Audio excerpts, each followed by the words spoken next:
Hello friend, I am doctor Harshad Rawal MD homeopaths और मेरी channel में आपका स्वागत है। आज के वीडियो में हम आपको बताएंगे, आपको मालूम है कि कोई स्किन डिजीज होता है और हमारा जॉइंट पे इन्फ्लेमेशन या आर्थराइटिस हो जाता है। ऐसा तो हो ही नहीं सकता, पर एक ऐसा रोग है जिसके बारे में आप आज को मैं आपको ये वीडियो में बताने वाले हूँ कि जो स्किन डिजीज से हमको आर्थराइटिस हो जाता है और ये स्किन डिजीज सप्रेस होने से हमको आर्थराइटिस हो जाता है। ये रोग का नाम है सोरिक आर्थराइटिस या सोरोटिक आर्थराइटिस। जैसे हमको मालूम है कि जिसे हमारा शरीर में जो स्किन डिजीज होता है जिसको सोरियासिस बोलते हैं, इसके लिए मैंने आगे वीडियो बताया हुआ है, इसके साथ मैंने लिंक भी रखा है। तो आप ये सोरियासिस के लिए जो ज़्यादा जानना चाहते हैं तो आप ये सोरियासिस होम्योपैथिक ट्रीटमेंट में जाके आप सोरियासिस के बारे में जानकारी प्राप्त कर सकते हैं। पर आज का वीडियो में हम सोरियाटिक्स आर्थराइटिस या सोरायसिस आर्थराइटिस, सोरो आर्थराइटिस भी बोलते हैं, सोरियाटिक आर्थराइटिस भी बोलते हैं और सोरिक आर्थराइटिस भी बोलते हैं। ये सोरायसिस और आर्थराइटिस, तो सोरायसिस मतलब psoriasis skin disease and arthritis, ये दोनों मिक्स होते जो हुए जो रोग का डायग्नोसिस होता है सोरियाटिक आर्थराइटिस। तो ये सोरियाटिक आर्थराइटिस कैसे होता है, उसका क्या साइन एंड सिम्टम्स है, क्या मैनेजमेंट है और होम्योपैथिक कौन सा मेडिसिन है, इसके बारे में ये वीडियो में बताएंगे। मित्रों, जब सोरायसिस होता है, ये इज़ अ ऑटोइम्यून डिजीज़। हमारा जो शरीर में जो ऐसे सेल उत्पन्न हो जाता है तो जो शरीर की स्किन का जो सेल को डिस्ट्रॉय कर देता है। इसकी वजह से जो हमारा शरीर की जो स्किन है ये रफ़ हो जाती है, इसमें से ड्राई स्केली खुलता है, क्रैकनेस हो जाता है और ये बार बार हो जाता है, क्योंकि is a auto immune disease. ऐसे ऑटो इम्यून डिजीज़ हमारा ब्लड फैक्टर में HLA-B27 नाम का जो फैक्टर ज़्यादा होता है, तो ये धीरे धीरे हमारा जो ये शरीर में जो प्रोटीन लेवल होता है बढ़ता है और हमारा शरीर में जो जॉइंट में साइनोवियल फ्लूइड्स है और जो जॉइंट के लिगामेंट है इसमें स्टिफनेस आ जाती है और इसकी वजह से जो रोग होता है उसको सोरिक आर्थराइटिस बोलता है। जिन लोगों को क्रॉनिक सोरायसिस होता है, लंबे टाइम से जो जिसको क्रॉनिक सोरायसिस होता है और सोरायसिस सप्रेस ज़्यादातर करते हैं, तो ये सोरिक आर्थराइटिस होने का चांसेस रहता है।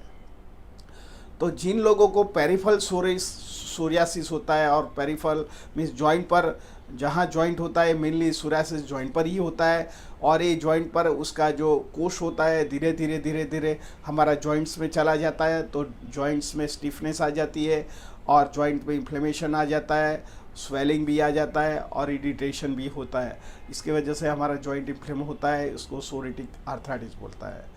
तो ये सोरिटिक आर्थराइटिस का क्या साइन एंड सिम्टम्स है, तो पहले तो ये जो हमारा जो जॉइंट्स में सूजन आ जाता है, पेन आता है, मूवमेंट करना मुश्किल हो जाता है, दर्दी को घूमना फिरना भी मुश्किल हो जाता है, एक जहत का तनाव भी आता है, उसको सोरायसिस कई बार मिट भी जाता है जो जॉइंट पर हुआ हो, पर कई बार नहीं भी मिटता है। आप पिक्चर में भी देख सकते हैं, तो सोरायसिस भी होता है, इसके साथ जॉइंट इन्फ्लेमेशन होता है, हाथ पैर में सूजन आ जाती है, तो दर्दी को हाथ पैर मूवमेंट्स करना भी मुश्किल हो जाता है। सेम जो जो स्मॉल जॉइंट पे इन्फ्लेमेशन होता है तो गाउट में भी हो सकता है, आर्थराइटिस में हो सकता है।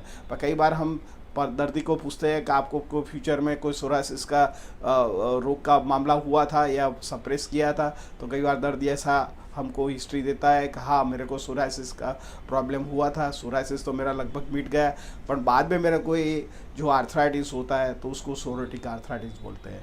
तो कई बार ये आधुनिक साइंस में तो उसको इनक्योरेबल माना जाता है, पर ऐसी बात नहीं है। होम्योपैथिक में 2 से 3 साल तक जो सोरायसिस या सोरो आर्थराइटिस की दवा लेते हैं तो उसको जड़ मुड़ के फाड़ के मिटा देता है। मित्रों, मेरा ये 35 साल की जो उम्र 35 साल की होम्योपैथिक प्रैक्टिस में मैंने अभी तक 1.5 लाख पेशेंट देखे हैं। इसमें आर्थराइटिस के लगभग 6 से 7% डिजीज जो रोग है क्योरिंग किया है और इसके साथ सोरो आर्थराइटिस, ये आर्थराइटिस वाले दर्दी होता है उसको भी मैंने क्योर किया है और अच्छी तरह वो मिट गया है। मित्रों, जो सोरिक आर्थराइटिस होता है तो इसमें 2 तरह के होते हैं। ये पोलीसोरी आर्थराइटिस मीन सारा शरीर में जहाँ जॉइंट होता है वहीं होता है, दोनों हाथ पैर में सेम होता है, सपोज हाथ में होता है तो दूसरे हाथ में होता है, जैसे खब्बे में होता है तो दूसरे खब्बे में होता है, उसको पोलीआर्थराइटिस सोरिक आर्थराइटिस बोला जाता है। कई बार ओलिगो सोरिक आर्थराइटिस भी होता है, कई बार एक ही अंग में होता है, कई बार राइट रिस्ट जॉइंट में होता है, लेग्स एंकल में होता है, पीठ में होता है, कमर में होता है, कई बार गर्दन के पार्ट में होता है, कई बार बगल के पार्ट में होता है, और कई बार हमारा एंकल पार्ट में या नी पार्ट में भी ये सोरिक का आर्थराइटिस होने का संभावना रहती है। कई बार वेट वेदर होता है तो ये सोरिक आर्थराइटिस बढ़ जाता है, और कई बार ये 2 से 3% हेरिडिटरी चेन भी फैक्टर होता है। कई बार फूड से भी हमारा वो एग्रावेट होता है, कई बार सावर फूड से भी ये टेम्पररी एग्रावेशंस होता है। तो ऐसे दर्दों में क्या खाना चाहिए, क्या नहीं खाना चाहिए, तो खट्टा चीज़ जो भी है, साइट्रेट फूड है या दही है या छाछ है या जो फर्मेंटेशन फूड्स है, उसको अवॉइड करना चाहिए। कई बार विरुद्ध आहार लेने से भी हो जाता है, कई बार मछली और मिल्क मिक्स करके लेते हैं, कई बार आपने पंजाबी फूड लेते हैं या चाइनीज़ फूड लेते हैं, तो इसमें भी ये विरुद्ध आहार होता है, और विरुद्ध आहार की वजह से भी सोरियासिस और सोरोटिक आर्थराइटिस या एलर्जिक सोरोटिक आर्थराइटिस होने का संभावना रहता है। कई बार वेदर परफॉर्म्स होता है, कई बार कोल्ड सीजन में या रेनी सीजन में भी सोरोटिक आर्थराइटिस बढ़ने का संभावना रहता है। तो इसमें होम्योपैथिक में इसके मास्टर ड्रग्स है, तो इसके लिए आप हल्दी का प्रयोग कर दो, सबसे अच्छा है। हल्दी में हमारा एंटी इन्फ्लेमेटरी प्रॉपर्टी है, इंटरनल भी लगाओ और एक्सटर्नल भी। कई केसों में हमने देखा है कि जो हल्दी का जो प्रॉपर्टी है ये एक्सटर्नल लगाने से भी दर्दी को ठीक रहता है। तो जैसे आपको सोरोटिक आर्थराइटिस में है, हल्दी इंटरनल भी आप आधी चम्मच ले सकते हो और एक्सटर्नल भी उसका पेस्ट लगा के रखोगे तो स्वेलिंग में जो स्वेलिंग इन्फ्लामेशन आ जाता है जॉइंट्स में, ये आएगा नहीं और मूवमेंट्स आपको अच्छी तरह रहेगा। मित्रों, आगे आपको जो भी है वेदर से आपका जॉइंट्स को बचाने का है। जब भी वेदर ठंडी हो जाए और जब भी क्लाउडी वेदर हो जाए, फुल स्लीव पहनो, पंखा के नीचे मत रहो। कई बार पंखा का हवा की वजह से आपका शरीर में स्टीफनेस आता है, ये सोरिक की वजह से स्किन में भी तो तनाव आता है, पर जॉइंट में भी तनाव आता है, तो दर्दी को एक जात का डिप्रेशन हो जाता है, मेलेज हो जाता है, बेचैनी हो जाता है। तो ऐसे दर्दियों में क्या खाना चाहिए, तो ऐसे दर्दियों में आप ज़्यादातर मिल्क प्रोडक्ट ज़्यादा लो। कई बार B12 की कमी की वजह से हो सकता है, तो मिल्क प्रोडक्ट लेने का है। मिल्क प्रोडक्ट में दही छाछ आपको वर्ज्य है। कैल्शियम की मात्रा बढ़ाना चाहिए, एक्सरसाइज करना चाहिए, योगा करना चाहिए, प्राणायाम करना चाहिए। ज़्यादातर जो प्रोटीन फूड है वो कम खाना चाहिए और पानी ज़्यादा पीना चाहिए। ये करने से आपका जो शरीर में वात प्रकृति कम होएगी, तो ये वात जो आपका शरीर में आता है ड्यू टू द सोराइसिस, तो ये वात को बैलेंस करेगा और तुम्हारा शरीर को ठीक कर सकता है। मित्रों, इसमें होम्योपैथिक में 5 मास्टर ड्रग्स है। ये आप सोरो आर्थराइटिस में दोनों में काम करता है, सोराइसिस भी मटाता है और आपको आर्थराइटिस मटाता है। तो सबसे पहले जो दवा है रस्टॉक्स, ये रस्टॉक्स 30 पोटेंसी में लेने का है। जब भी क्लाउडी वेदर हो जाए और स्टीफ हो जाए, जब भी क्लाउडी वेदर हो जाए और रेनी वेदर हो जाए, तब आपको ये दवा मोस्ट उपयोगी है। तब आपको शरीर में एक तनाव आ जाता है, खींचाव आ जाता है और जॉइंट में इन्फ्लेम हो जाता है, सूजन आ जाता है, दर्दी को मूवमेंट्स करना भी मुश्किल हो जाए, सोरो आर्थराइटिस का अटैक आ जाए, तभी रेनी सीजन में तो यही दवा बहुत उपयोगी है। ये दवा आप 30 पोटेंसी में सुबह दोपहर शाम को लेने का है, पर्टिकुलरली मानसून ऋतु में। तो ये मानसून ऋतु में जब भी आपको सोरोटिक आर्थराइटिस हो, तो ये जो अमुक दवाएं है रस्टॉक्स नाम की दवा। दूसरा नंबर की दवा है पेट्रोलियम।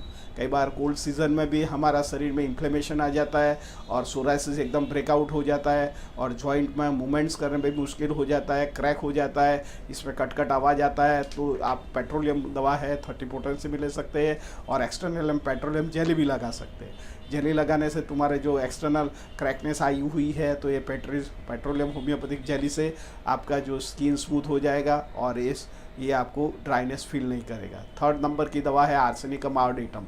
जिन लोगों को सारा शरीर में इन्फ्लेमेशन जॉइंट्स में हो गया हो, कमर में दर्द हो या गर्दन में दर्द हो या छोटे छोटे जॉइंट्स में दर्द हो, स्वेलिंग आ गया हो, रेडनेस आ गई हो, स्वेलिंग लगे, दर्दी को थोड़ा भी मूवमेंट्स करे और पेनफुल हो जाए, तो आर्सेनिकम आयोडेटम दवा 30 पोटेंसी में लेने का है। ये दवा मास्टर ड्रग्स है। कई बार पोलीआर्थराइटिस में ये दवा बहुत उपयोगी काम करता है। एक से ज़्यादा अंगों में जो इसमें दुखावा हो और इन्फ्लेमेशन हो, तो आर्सेनिकम आयोडेटम दवा यू मस्ट यू टेक।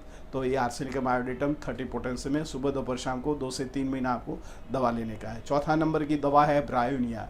ये ब्रायोनिया आपको शरीर में ड्राइनेस रहे और इसमें से केली फॉर्म निकले, दर्दी को खुराक पचाने में बहुत तकलीफ हो जाए, पेट खाने के बाद पत्थर जितना हो जाए, बहुत कॉन्स्टिपेशन हो जाए, हेडेक हो जाए, कई बार थोड़ा भी सनलाइट में निकले और हेडेक हो जाए, ब्लड प्रेशर शूटअप करे, आपको चेस्ट पेन लगे, शरीर में दुखावा लगे, और आपको जब ड्राइनेस फील करे तब ब्रायोन या 30 potency is a master drugs. 30 potency में लेने का है, 2 से 3 महीना चालू रखने का है। ये दवा लेने से आपको लंबे टाइम में ये आपको सोरो आर्थराइटिस या सोरासिस में काम कर सकता है।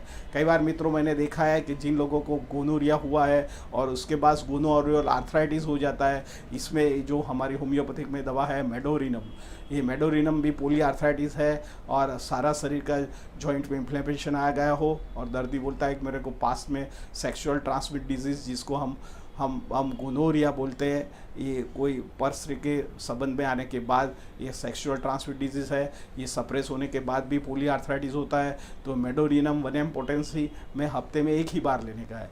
तो ऐसे दवा मैंने आपको जो बताया है 5 दवा, ये 5 दवा आपका जो इंडिकेशन है प्रमाणे आप लोगे तो शॉर्ट आपको आर्थराइटिस या सोरोटिक आर्थराइटिस या सोरियासिस आर्थराइटिस या पोली आर्थराइटिस या ओलिगोस सोरिक पोली आर्थराइटिस होएगा तो ये क्योर हो सकता है। मित्रों, मेरा ये वीडियो अच्छा लगा, लाइक कर दीजिए, शेयर कर दीजिए। धन्यवाद।